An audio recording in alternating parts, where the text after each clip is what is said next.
El 30S del 2010 en Ecuador. Recontemos la historia. El día 30 de septiembre del 2010 en Ecuador, una fecha negra que va quedando en la impunidad. Varios centenares de policías tomaron los principales cuarteles de Quito contra la nueva ley del servicio público, los CEP, que les retira derechos de bonificaciones y condecoraciones. Esta acción se esparció a otros cuarteles en varias ciudades. Un sector minoritario de las Fuerzas Armadas adhirió a la revuelta, aunque por poco tiempo, y un grupo de militares de la Fuerza Aérea tomó el aeropuerto de Quito, que estuvo varias horas cerrados durante este día. Frente a estas protestas, el presidente Correa fue directamente al cuartel de la policía de Quito y en una actitud desafiante acusó a los policías de conspiradores y traidores, habiendo sido alcanzado con gas lacrimógeno por los policías insubordinados. En consecuencia, el presidente fue llevado al hospital de la policía en el interior del cuartel donde permaneció largas horas. El expresidente afirmó que estaba siendo blanco de un golpe de Estado. Su permanencia en el hospital fue anunciada como un secuestro. Dentro del hospital, el expresidente mantuvo negociaciones con los policías y ya había acordado su salida del cuartel. A la vez, fue montado un operativo por el ejército y fuerzas especiales para sacar al presidente del hospital, lo que llevó a enfrentamientos con los policías. El expresidente Correa salió del hospital, alertó contra los golpistas, anunció firmeza y castigo a los policías revoltosos. Revisemos la historia con varias versiones de tríos y troyanos de adeptos al régimen y de opositores políticos. Lo sucedido en el 30S del 2010 fue una revuelta policial, un golpe de Estado, un intento de secuestro al expresidente Rafael Correa Delgado. Está en la memoria de los trabajadores de América Latina que en décadas pasadas el imperialismo utilizó el método de los golpes de Estado para garantizar sus intereses en la región. Miles de trabajadores, activistas y militantes perdieron su vida por golpes de Estado que impusieron dictaduras sangrientas. Contra un golpe militar seríamos los primeros en llamar a la movilización democrática en las calles. Sin embargo, a mi juicio, no pensamos que este sea el caso de lo que ocurrió en Ecuador el pasado 30 de septiembre. ¿Cuáles son los aspectos centrales que nos llevan a afirmar que no existió un golpe en Ecuador el 30S del 2010? En primer lugar, ni la cúpula militar ni la cúpula de la policía estuvieron apoyando las movilizaciones de los revoltosos, siendo desde el principio fieles al gobierno. Por el contrario, las protestas de los policías que incendiaron el país el día 30 de septiembre del 2010 habían sido llevados a cabo por los bajos y medianos mandos de la policía contra la voluntad de sus dirigentes jerárquicos. En segundo lugar, no existía ninguna dirección ni siquiera de los policías revoltosos que reclamase la destitución del expresidente. Los policías reclamaban la revocación de la ley de servicio público, pero no la destitución del expresidente por la fuerza. Por otro lado, yo recuerdo que todos los representantes del Estado burgués y de la burguesía se pronunciaron contra el presunto golpe y por la defensa de la democracia. No hay que perder de vista que el estado de excepción fue impuesto por el gobierno, no por los policías, apoyado en los militares que estaban con el gobierno desde el comienzo.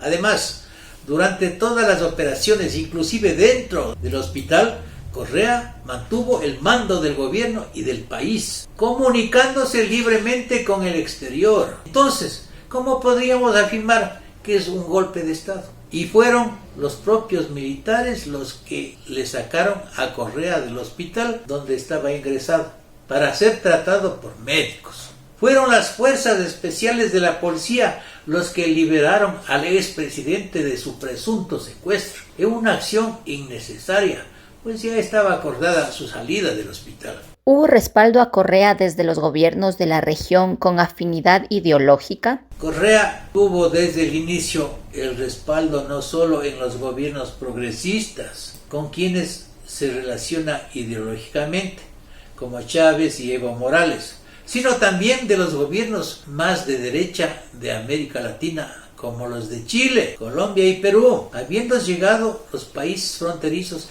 a cerrar las fronteras. Igualmente, tanto la UNASUR como la OEA y la ONU salieron en defensa del expresidente Correa y de la legalidad democrática. La embajadora de Estados Unidos hizo declaraciones en el mismo sentido, al igual que otros países imperialistas como España. Por ello, el presunto golpe contra Correa sería extremadamente raro, pues tendría contra sí desde el principio, desde el principal país imperialista hasta los gobiernos progresistas, grupos sociales, la cultura en España, la España industrial. Doctor Pozo, ¿puede referirnos del criterio de opositores a Correa, como por ejemplo el activista y analista político señor doctor Diego Delgado Jara, firme y tenaz opositor del régimen del correísmo? El doctor Diego Delgado Jara afirmaba que uno de los mayores secretos y objetivos del correísmo por varios años ha sido evitar a toda costa que el pueblo ecuatoriano sepa la verdad de los hechos del 30 de septiembre del 2010, cuando para ocultar al mayor responsable de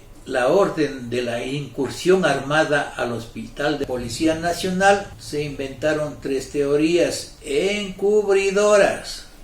A. La del intento de golpe de Estado, sin que hasta el 2018 sepan quién ha sido el golpista. B. La del supuesto y falso secuestro de Correa, que al estar secuestrado se supone no podría dar órdenes. Entre ellas, la de la incursión armada al hospital, con las secuelas de muertos y heridos. C. La de un pretendido magnicidio, cuando incluso ante su provocadora petición y exigencia que le disparen, abriéndose la camisa, nadie le hizo caso. 2. Según información difundida por la Asociación de Directores de los Medios de Comunicación Escrita y Televisiva y de las crónicas de los días subsiguientes, el número total de víctimas habría sido de 10 muertos e incontables decenas de heridos. Correa, en cambio, decía en las sabatinas que los fallecidos eran 5 y hacía alarde de cómo atendían a los heridos, quienes fueron víctimas exclusivas de su propia irresponsabilidad. ¿Cómo es posible que varios años después de estas muertes tan penosas y de incontables heridos no exista una investigación independiente? ¿Qué clase de sociedad hemos construido? Para proteger a Rafael Correa y nunca se sepa la verdad, la Asamblea Nacional, con mayoría correísta, en la sesión de jueves 16 de octubre del 2010, con 62 votos a la carrera, resolvió no investigar los hechos relacionados con el 30S y aprobaron una moción que reconocía de manera fantasiosa que hubo una intentona golpista y el secuestro del presidente. El Universo, domingo 17 de octubre del 2010, página 2. ¿Cuáles fueron los principales motivos para esta absurda e inconstitucional decisión que violaba el artículo 120, numeral 9 de la Constitución, que obliga a fiscalizar a la Asamblea? Sobre todo 2. En primer lugar, evitar que se sepa el número exacto o identidad precisa de los fallecidos, de los heridos y entre ellos los que quedaron parapléjicos, que hasta ahora nadie dispone la información exacta y documentada. La mayoría de ellos miembros en plenitud vital de la policía y fuerzas armadas. En segundo lugar, evitar que el jefe del comando conjunto de la época, general Ernesto González, y el entonces coronel Luis Castro Ayala, quien dirigió el operativo y quienes lo acompañaron como máximos oficiales, respondan a los asambleístas y quede constancia documental en actas, grabaciones y videos que quien ordenó la incursión armada fue Rafael Correa, como es la verdad, más aún cuando había un número crecido de fallecidos, heridos y lesionados permanentes. ¿Cuál era la verdadera razón e injustificado recelo para evitar a toda costa que estos datos disponga el país? No solo evitar la conmoción social de las terribles consecuencias humanas de una decisión irresponsable, así como de la identificación y situación física de las víctimas, la mayoría de ellos uniformados, sino que buscaban evitar el posible juicio ante la Corte Penal Internacional con la sede en La Haya, Holanda, para quien ordenó la incursión armada en contra de un hospital o lugar en que se agrupa a enfermos y heridos. ¿Cuáles son los crímenes de competencia de la Corte Penal Internacional aplicables al caso del 30S? Son competencia de la Corte Penal Internacional en forma específica 4. A. Crimen de genocidio. B. crímenes de lesa humanidad, C, crímenes de guerra y D, el crimen de agresión. Y según el artículo 29 de este Estatuto de Roma, los crímenes de competencia de la Corte no prescribirán. Se afirma que el crimen más notorio en esta revuelta del 30 es el crimen de agresión. ¿En qué consiste? En el Estatuto de Roma, en el artículo 8, literal B, numeral 11, establece como una de las formas de este delito en los siguientes términos: dirigir intencionalmente ataques contra edificios dedicados a la religión, la instrucción, las artes, las ciencias o la beneficencia, los monumentos históricos, los hospitales y los lugares en que se agrupa a enfermos y heridos, siempre que no sean objetivos militares. Se dice que el vehículo que sacó a Correa del hospital de la policía no tenía un rasguño en semejante balacera.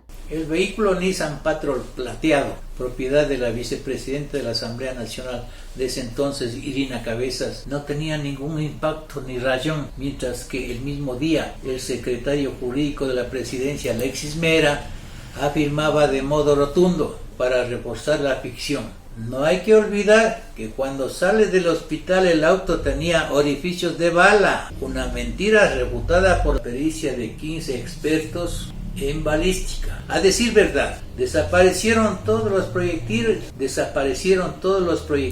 de los cuerpos de los fallecidos. Se esfumaron del mismo modo todos los casquillos que estaban por montones en las vías cercanas y en el hospital de la Policía Nacional. Ordenó su recolección el alcalde de Quito de ese entonces, de Alianza País, Augusto Barrera. Si hubiera sido cierta la hipótesis del supuesto golpe de Estado o intento de magnicidio, ¿no era lo más lógico y sensato que investigue la Asamblea Nacional todas las evidencias para precisamente comprobar estas suposiciones y ubicar con total precisión a los responsables? Sabían que todo era un cuento y por eso desaparecieron todas las pruebas y bloquearon para que no brille la verdad. La obligación legislativa de fiscalizar. No quisieron investigar y no lo quieren ahora. Solo hicieron el simulacro de siempre: nombrar supuestas comisiones de la verdad, que son las alcahuetas de los gobiernos que las crean, porque todo era un cruel invento y una falsedad monstruosa del fascismo del siglo XXI, con la que destruyeron moralmente cientos de vidas, despedazaron las familias desamparadas de presos inocentes, conducidas a las mazmorras por delitos que jamás existieron. Y la Fiscalía, bien, gracias, soy el doctor Manuel Pozos. Información desclasificada en 60 videos. A pesar de los adelantos de la tecnología, siempre hace falta al Estado una información oportuna, sin sesgos políticos, confiable, veraz y directa, que eduque en forma integrada en el acceso a los derechos y obligaciones que brinda el Estado, asesore a los entes seccionales, a las organizaciones de la sociedad civil, capaz de ayudar al cambio de imagen de un servicio personalizado. Sobre el eje, servicios de calidad son su mejor defensa. Descripción de 60 videos. La crisis son oportunidades. Las vacunas no son perfectas. El papel de la juventud ecuatoriana. Consulta popular a la vista. Masacre en las cárceles. Los puntos sobre las IES. Fe de ratas. La minería ilegal. La deuda externa e interna. Las reformas a la Ley de Educación Superior. ¿Por qué Ecuador tolera la corrupción? Carta a Guillermo Lasso. Ley de defensa de la dolarización. La rehabilitación del ferrocarril. La plata alcanza si nadie la roba.